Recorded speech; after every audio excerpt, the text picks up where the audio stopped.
Hi everyone, it's Mojax. I'm in the lab today taking a look at the Reloop RMX-80 digital mixer. This is a 12-inch format, sort of club install style mixer, mid-range price around about £700 here in the UK. So it's got a few things that it's more sort of budget brethren don't offer, and it does compete a little bit with the higher end stuff that's out there. So definitely worth investigating, I think. So we start off, we've got a built-in power supply with your normal IEC connector there and the power switch. You've got a USB hub here, so you can actually connect 3 different USB devices. You don't need an external hub for your computer. This one will go to the computer. Doesn't have an audio interface built in or MIDI faders or anything like that, but you can do firmware updates through that as well. So it's a nice little bonus, perhaps not as amazing as you might hope it would be, but it's a nice bonus to have that. You don't need to have an external power supply for your USB hub and all that sort of stuff if you use a lot of gear. Master outputs, you've got XLRs there, and you've got the RCA connectors for that as well. You've got record level output on RCAs as well.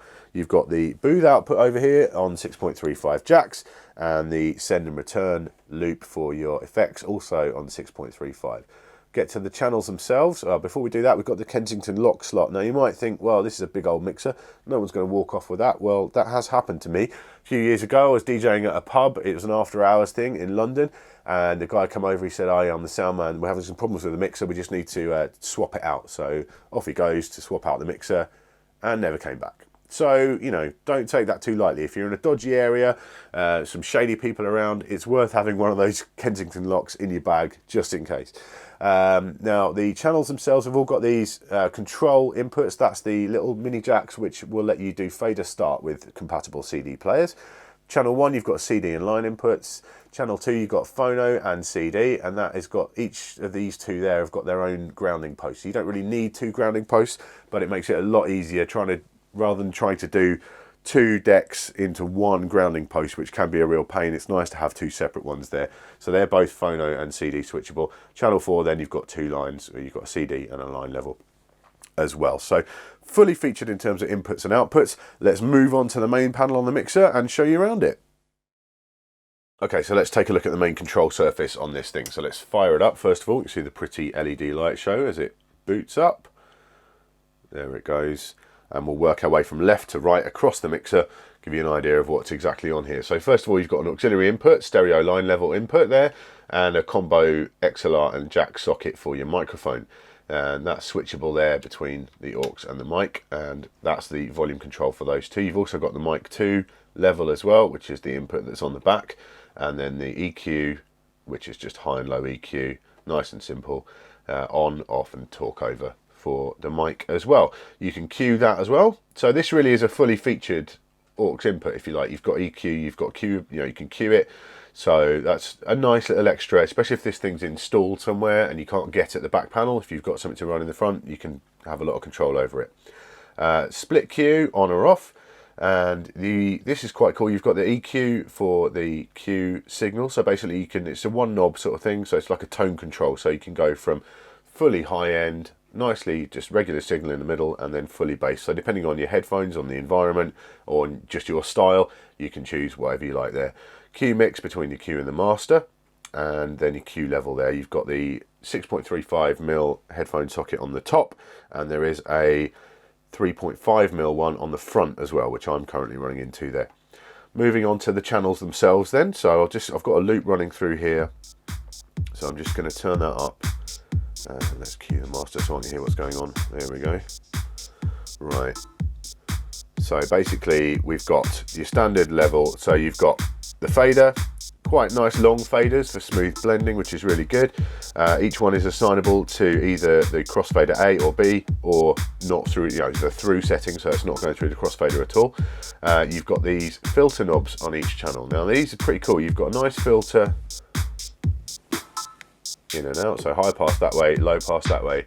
But what you'll notice is when I turn that at all, that little blue LED lights up. Now I have got caught out with mixers in the past and controllers where, I mean, if you've got it set like that, you're going to notice that when you're queuing up. But if you've got it set just off a tiny bit and you've got no visual indication, then what you can do, you can often miss that, and you can bring the track into the mix and it just sounds a bit rough. So, you know, definitely that's a nice little sort of innovation, nice little blue light there, just to tell you that that is on even if it's just the tiniest amount. You've got your EQs, high, mid and low, and that's switchable between a kill setting, so full kill, that'll take that right out, and you've got the classic, which is minus 26 dB. So depending on your mixing style, you can choose whichever one of those you want. I actually tend to go for the classic when I'm mixing because it's just what I'm used to. You know, it's nice to have the isolator sort of set up, but so that's entirely up to you. You've got nice long, nice bright LED meters, level meters for each channel, and then you've got a gain control on the top for each one as well. Now you've got these 4 channels are switchable, so you've got CD and line on the first one, CD and phono on the second and third, and CD and line on the fourth. So you've got a lot of choice, plenty of flexibility to add in whatever you need to add in terms of your sources, which is really good. Coming down again, we've got the crossfader here, which is inner fader compatible. It's not an inner fader in the box, but you can just drop an inner fader in here really easily. So if you're really into your cutting and so on, then that's definitely worth looking at. It is not a bad cutting as it is, but if you're really into your scratching, yeah, you know, inner faders are given. You know, basically you've just got to chuck one of those in there straight away, and that will make this a real mean scratch machine, so that's good. Moving further across, then we come to the sort of booth and master controls. You've got a booth output there, you've got the master balance between left and right, and you can change the booth between mono and stereo on there. I would have actually really preferred the master mono and stereo to be on there. As it stands at the minute, you can set the output of the master to stereo and mono, but you have to go into the utility menu to do that, and that involves turning the mixer on and off. So it's obviously not something you can do sort of live in the middle of a gig, and that's sometimes if you've got flaky, you know, RCA cables on something or whatever, you might need to just chuck it into mono really quickly, and you can't do that on this. So it's, you know, that's a shame, but it's, the facility is there for you to do that, and you can do it with the booth, so that's no problem. So moving further in, then this is where we get into the sort of really the deeper bit of this. Now this is the effects section. Now you've got, we've got the display at the top, tells you which effect is active, and also tells you the depth, the dry and wet on there. Then you come down here, this is the FX channel. This will tell you which channel it's switched to, whether that be the crossfader A and B, each of the channels. You can do the mic as well, and that'll be the auxiliary channel for you, and the master, so you can choose whichever one you want there. Then you've got the time and length display, so that's dependent on these, and the time knob there. BPM and channel effects, so you've got that set there, and that will do auto BPM for the whatever you've got the effect source set to. And then you've got a BPM cue down the bottom there, and that one is the BPM of your cue signal. So at the moment I'm cueing the master. The BPM detection on the mixer can be a little bit quirky if you're used to other mixers on the market. It's a bit strange. Basically, the main channel effect BPM doesn't actually start analysing until such time as you turn the effect on. So that means that you need to turn the level down to 0 and actually turn the effect on, and then it will start to read the BPM. I mean, you can see on the one below, the cue signal, that's picking up fine. It's just on that top one, because I haven't got the effects activated, it isn't reading it live from the mixer. I'd like them to kind of fix that, but it's a digital mixer, you know, who knows what they can change and flip around in the future. What you can do is actually, you can either tap in the BPM, and that will do that for you, or what you can do, you hold down the tap, turn the time knob, and that will let you set the BPM manually. And if you push down the time knob and turn it, that will let you set to the decimal point as well. So you can dial it in really accurately manually, but yeah, it would be nice to see it be a little bit more responsive. I mean, that's still showing 122.3. It's not, you know, that's 123, I know it is. So yeah, perhaps that could do with a little bit of tweaking, but you've got that manual option to override that if you want to. So let's get into the actual effects themselves. So we'll start off then, just go through, you've got the list that you scroll through, and then it'll just display up there, and you change them by actually pushing this button in. So we've got the flanger there. First of all, we'll start with that. Just set it to a 1:1, level depth 50%. Let's just turn it on, and there we go. Change the length on that very easily. Nice classic flanger sound, really good. Right, delay.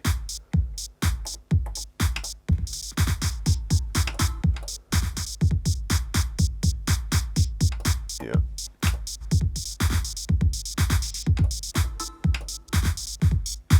There's a delay. echo. Set that to a nice dubby 3/4. And this is post fader as well, which is good. So pull down that fader and that echo tail will carry on. Very important for an echo in my opinion. I use echoes a lot in my sets, so that's a big deal. That's really nice the way that carries on. Next along we've got the reverb.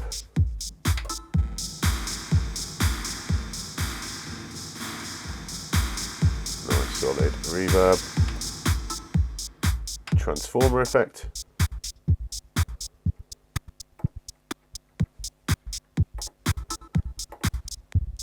Like so. And pitch shift. Now this one is slightly confusing at first. You see that key one's now picked up. This is 123, it's there. What it doesn't seem to do is average it out very much. So that's why it seems to go a little bit haywire, I think, sometimes. So pitch shift is not controlled with this. Basically, that's, you can see that's 100%. Whatever I'm doing with that level depth knob. What you do though, you turn it on. 1/1 is the regular pitch, and then up and down. Cool effect. Next along we've got the loop roll. That'll just hit it into, just basically samples it into a straight loop.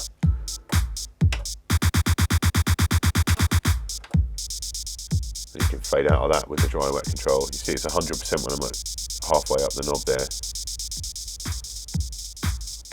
So that's pretty sweet. Reverse loop, similar sort of thing.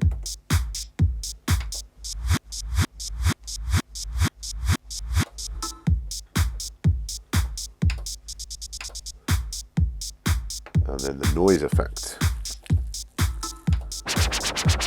Now this one is just the level control then. Yeah, that kind of build up white noise. Now what you can do with that, which is pretty sweet, you can actually assign that to a different channel. So if I put that onto channel 3 and then turn channel 3 up,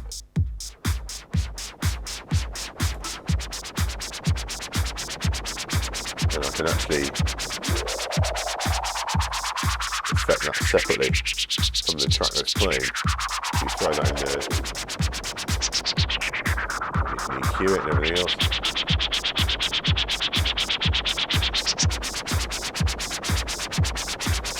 Actually, the EQ doesn't do it, but the filter definitely does. Because that's affecting the whole channel. So gives that a little bit more flexibility. You've normally got one spare channel going, and you can just assign that to, and you can just put it on. You can just fade that out with the dry wet. So yeah, that's pretty sweet. White noise kind of effect. Bit crusher. Back to channel 2.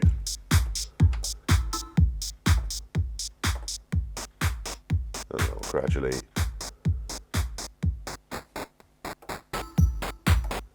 very popular effect these days, the bit crusher.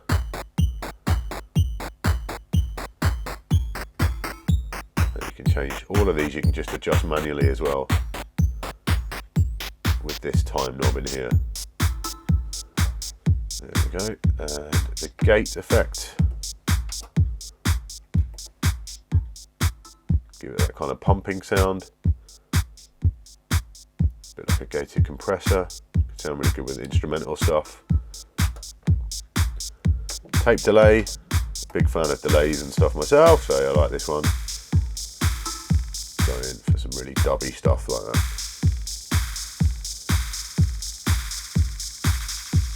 I think that one's best adjusted manually like that, sounds really cool.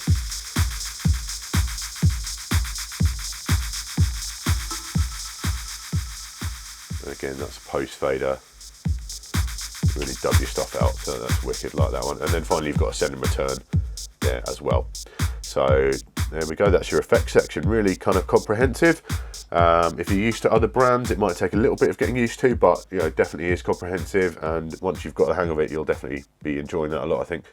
Okay, so just one last section on the top then to look at, and that's this area here. We've got the fader starts for the crossfader and for the channel faders, which is that channel fader and a crossfader. So that means if you've got CDs with fader start capability all hooked in properly, then you can actually have fader start on either of those active.